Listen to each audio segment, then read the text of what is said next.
নদী ভাঙন রোধে সিরাজগঞ্জের কাজীপুরে নেওয়া হয়েছে শত শত কোটি টাকার প্রকল্প, কিন্তু সেই প্রকল্পের অনেকখানি নষ্ট হয়ে যেতে বসেছে ড্রেজার দিয়ে অবৈধভাবে বালু উত্তোলনের কারণে। নদী তীর ভাঙছে, জমি হারাচ্ছে মানুষ, বাধা দিতে গিয়ে শিকার হতে হচ্ছে হুমকি ধামকি আর হামলার। আছে এমন অভিযোগও।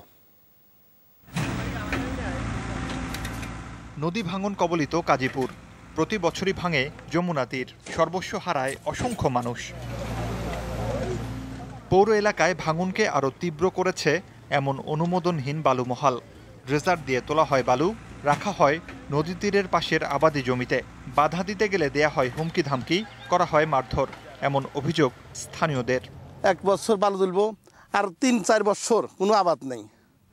এই জমিটা এই জমিতেই আমাদের মনে করেন সংসার চলে। জমি নষ্ট হয়েছে, আবাদি জমিগুলো ভেঙে যাচ্ছে, ভেঙে নদীর দিকে চলে যাচ্ছে এবং এর ফলে আর আমরা আবাদ করতে পারবো না। আমরা প্রতিবাদ করতে গেছি, তার ফলে আমাদেরকে মারধর, অনেক অত্যাচার করছে। 8 নম্বর ওয়ার্ডের কমিশনার প্রভাবশালী লোকেরা সে বরাদ্দগুলা তারা নষ্ট করে দিচ্ছে। সাধারণ মানুষের কষ্ট, আবাদি জমিগুলা তারা আবাদ করে দিচ্ছে না। যে জায়গায় বালু তোলা হচ্ছে তার পাশেই ভাঙছে নদী তীর। যমুনার ক্যামেরায় এমনটা ধরা পড়লেও বালু উত্তোলনকারীরা তা মানছে না। তাদের দাবি, অল্প স্বল্প যা প্রভাব পড়ে তা বড় কিছু নয়। না, তীর তো ভাঙে না। এই যে এখানে একটু ভাঙছিল, আমি সারিয়ে দিছি। পাইপের ওখানে একটু ভাঙা আছে, পাইপটা সরায় আমি আবার বেগুদে আমি আবার সারায় দেব।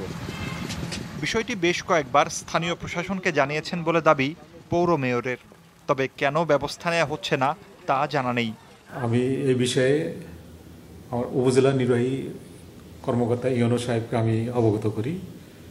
বিষয়টা উনি আমাকে আশ্বস্ত করছে, উনি দেখবেন।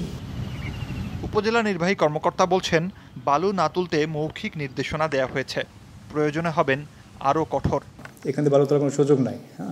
মানুষের ক্ষতি এটা আমরা চাই না, এটা আমাদের নলেজে আছে। এবং এরপরেও যে কোনো ব্যক্তি যদি বালু তোলার জন্য এখানে আসে, আমরা অবশ্যই অ্যাকশন নেব। স্থানীয়দের ভয়ভীতি দেখানো এবং তাদের ওপর হামলার অভিযোগের বিষয়টিও গুরুত্ব দিয়ে দেখা হচ্ছে বলে জানালেন উপজেলা নির্বাহী কর্মকর্তা।